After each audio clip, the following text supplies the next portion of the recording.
नमस्कार किसान साथियों, स्वागत है आपका एक बार फिर एक नए वीडियो में। साथियों, आज हम बात करेंगे गेहूं की फसल के ऊपर।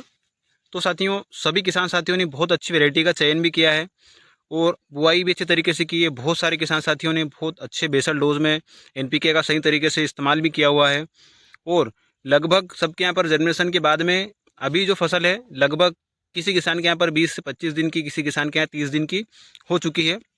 और आप भी जानते हो, गेहूं की फसल एक ऐसी फसल है जिसमें अगर आपने उसमें जो 25 दिन या 20 दिन से लेकर 50 दिन की जो अवस्था होती है, इसमें अगर आपने उसकी बढ़वार अच्छे तरीके से कर ली, उसमें टिलर्स अधिक से अधिक, कल्ले अधिक से अधिक फूट गए, उसकी बढ़वार अच्छे से हो गई, पौधा मजबूत हो गया, तो ठीक है। उसके बाद आप अपने हाथ में कुछ नहीं रहता है। फिर वो जो आपकी मेहनत है सिर्फ उतना ही आपको उसमें उत्पादन मिलेगा। फिर आप उसके बाद उसमें कुछ भी, कितनी भी मेहनत कर लो, कितने भी खाद डालो, कितने भी न्यूट्रिएंट्स दे लो, कितने भी स्प्रे कर लो, आपको उसमें वो उत्पादन जो चाह रहे हो वो नहीं मिलने वाला है। इसलिए हमें सबसे ज़्यादा ध्यान रखना है कि हमें जो 20 से लगाकर 50 दिन की अवस्था होती है, इसमें हमें पानी कब कब देना है, साथ में न्यूट्रिएंट्स कौन कौन से देने हैं, साथ ही हमें जो एनपीके खाद है उसके अलावा और हमें उसमें क्या क्या डालना है, ये चीज़ें हमारे लिए बहुत ज़्यादा इम्पोर्टेंट है।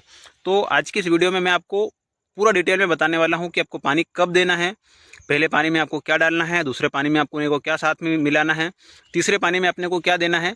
तो ये वीडियो आपके लिए बहुत ही इन्फॉर्मेटिव और आपके लिए बहुत इंपॉर्टेंट होने वाला है। तो इसलिए इस वीडियो को पूरा ध्यान से देखना, अंत तक देखना, और अगर आपको वीडियो अच्छा लगे तो अपने अन्य दोस्तों में ज़रूर शेयर कर देना।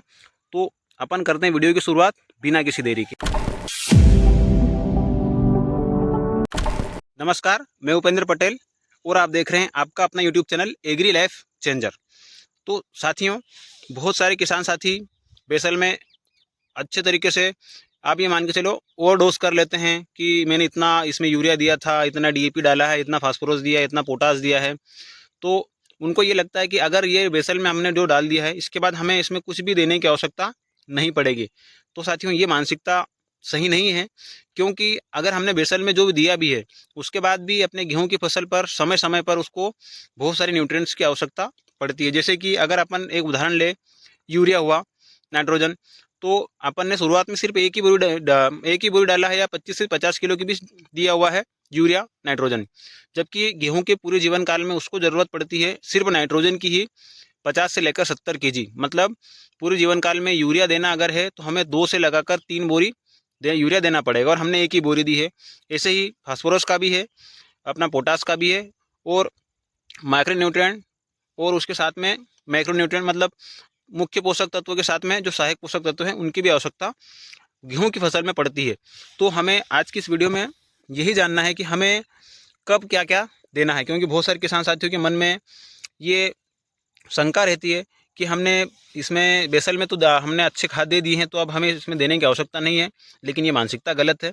मैं आज आपको पूरा डिटेल में बताने वाला हूँ कि अगर जैसे अपन गेहूँ अपना बो दिया, जर्मिनेशन हो गया है, सबसे पहली बात आती है कि हमें पानी कब देना चाहिए। तो इम्पोर्टेंट है साथियों आपकी ज़मीन। अगर आपकी ज़मीन हल्की है तो फिर आपको 12-15 रोज़ में पानी देने की आवश्यकता पड़ने वाली है। अगर आपके यहाँ भारी ज़मीन है तो फिर आपको 12-20-22 दिन के पहले पानी देने की आवश्यकता नहीं पड़ने वाली है।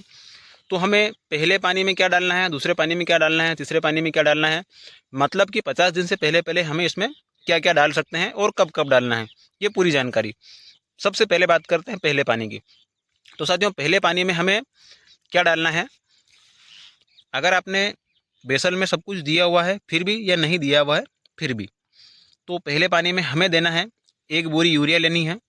उसमें 19-19-19 जो होता है 1 से 2 किलो ले लेना है, जिसमें आपका फास्फोरस भी आ जाएगा और पोटास भी आ जाएगा।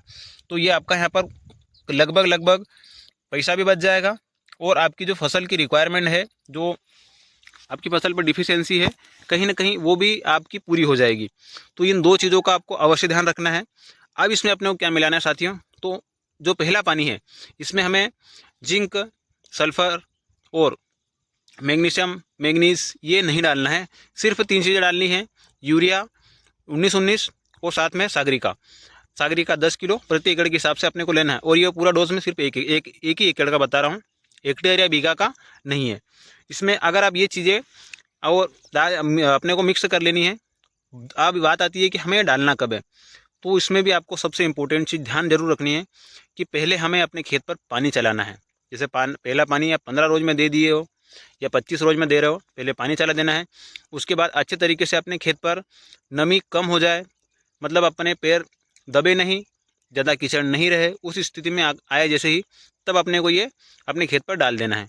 इसका आपको बहुत शानदार रिजल्ट मिलने वाला है। इससे होगा क्या साथियों, एक तो आपके गेहूं का विकास अच्छे तरीके से होगा, कल्ले आपके खेत पर बहुत ज़्यादा अच्छे तरीके से फूटेंगे, और जो आपके टेलर्स हैं वो मजबूत रहेंगे, जिससे कि आने वाले टाइम पर उसमें बालियाँ बनेगी तो वो अच्छे क्वालिटी का गेहूँ आपको दे सके, जिससे सीधा आपके उत्पादन पर फ़र्क पड़ने वाला है। अब बात कर ले साथियों कि हमें इसमें और क्या देना चाहिए। तो इम्पोर्टेंट है साथियों, दूसरा पानी कब लगाना है। तो दूसरा पानी हमें लगाना है 30 से 35 दिन की अवस्था में। अगर आपके यहाँ पर पानी की अधिकता है, क्योंकि 4 पानी तो कम से कम गेहूं की फसल को लगते ही हैं, तो हमें उस हिसाब से अपना शेड्यूल बना के रखना है। नहीं तो बहुत सारे किसान साथी होते हैं जिनके यहाँ पर अधिक पानी नहीं होता है, 2 पानी या 3 पानी में अपने गेहूं की फसल निकालने की कोशिश करते हैं। तो अगर आपके यहाँ भारी ज़मीन है तो फिर उतना फ़र्क नहीं आएगा, लेकिन हल्की ज़मीन है तो फिर आपको वैसा उत्पादन बिल्कुल नहीं मिलेगा जैसा सोच कर आप इस वीडियो पर आए हो या फिर आपने अपने गेहूं की फसल लगाई है। तो मेरा सिर्फ एक ही सिद्धांत है कि हमारे किसान साथियों का कम खर्च में अच्छा मुनाफा हो, अच्छा उत्पादन निकले, और उनको जो जो समझ कर, वो जो सोच कर अपने खेत पर फसल बो रहे हैं, उसका उनको पूर्ण तरीके से लाभ मिल सके। हम सिर्फ यही आपसे हम भी कामना करते हैं और यही हम भी चाहते हैं। अब बात करें कि अगर दूसरा पानी हम लगा रहे हैं उसमें हमको क्या देना है। उसमें भी सबसे इम्पोर्टेंट एक बोरी अपने को यूरिया लेनी आवश्यक है। उसमें अपने को डालना है जिंक सल्फेट, मैग्नीशियम सल्फेट और मैग्नीशियम, ये 3 चीज़ें हमें लेनी है। साथ में सल्फ़र, ये अपने को डालना है 8 से लगाकर 10 kg के रेशियो के हिसाब से प्रति एकड़ पर, ये हमें मिला लेनी है। अब बात करें इस स्टेज में हमें और क्या देना है। तो हमें इस स्टेज में अब देना है लगभग 05234 का है। आप अगर ये दे देते हो तो आपके लिए आपकी फसल में बहुत अच्छा ये कारगर साबित होने वाला है। ये 2 अपने होगा क्या जो खाद दे रहे हैं वो, और देने की जो क्या बोलते हैं उसको, कि देने के लिए जो हमने मापदंड है कि हमें देना कब है, तो वो पानी लगाने के बाद ही देना है। अब बात करें तीसरे पानी में, यूरिया वहाँ पर भी अपने को देनी है। ये 50 दिन से सब पहले करना है। 50 दिन के बाद हमें कोई भी ज़्यादा एक्स्ट्रा दिमाग नहीं चलाना है, एक्स्ट्रा खर्च नहीं करना है और एफर्ट भी नहीं लगाने हैं, नहीं तो फिर आपको खर्चा बढ़ेगा, उत्पादन में कोई ज़्यादा फर्क नहीं आएगा। ये चीज़ें कर ली।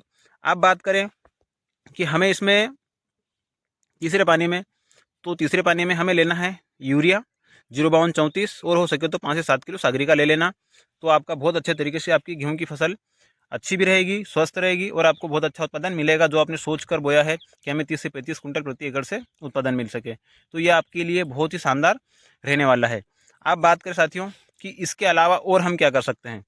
तो जिन भी किसान साथियों के यहाँ पर कम पानी है, समय समय पर अपने खेत पर ह्यूमिक एसिड का स्प्रे करते रहे, जिससे कि गेहूं की फसल को जो पानी की कमी है वो ज़्यादा महसूस नहीं हो, और उसकी बढ़वार अच्छे तरीके से चलती रहे, समय समय पर उसको न्यूट्रिएंट्स भी मिलते रहें और उसकी बढ़वार सही ढंग तरीके से होती रहे।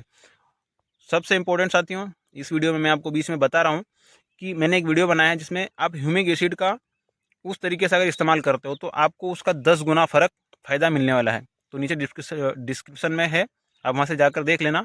बहुत अच्छा आपको वीडियो भी है, बहुत अच्छा, साथ में वो जो उससे बनकर घोल तैयार हो रहा है, कम पैसे में कम खर्चे में घर बहुत अच्छा घोल बनकर तैयार हो सकता है। ये चीज़ें हैं। आप साथियों अपने को बीच में एक खरपतवार नाशक दवाई का भी स्प्रे करना है। अगर आपके यहाँ पर इल्ली का अटैक हो तो उसका भी स्प्रे करना है। साथ में हमें बीच में अगर आप फोलियर में करते हो तो 05234 का या 1919 का स्प्रे अवश्य कर लें। साथियों ये थी गेहूं के बारे में डिटेल्ड जानकारी। अगर आपको जानकारी अच्छी लगी तो अपने दोस्तों में अधिक से अधिक फैला दो, और चैनल पर नए हो तो प्लीज़ पहले चैनल को सब्सक्राइब जरूर कर लें। मिलते हैं एक और वीडियो में, तब तक के लिए जय श्री राम, जय हिंद।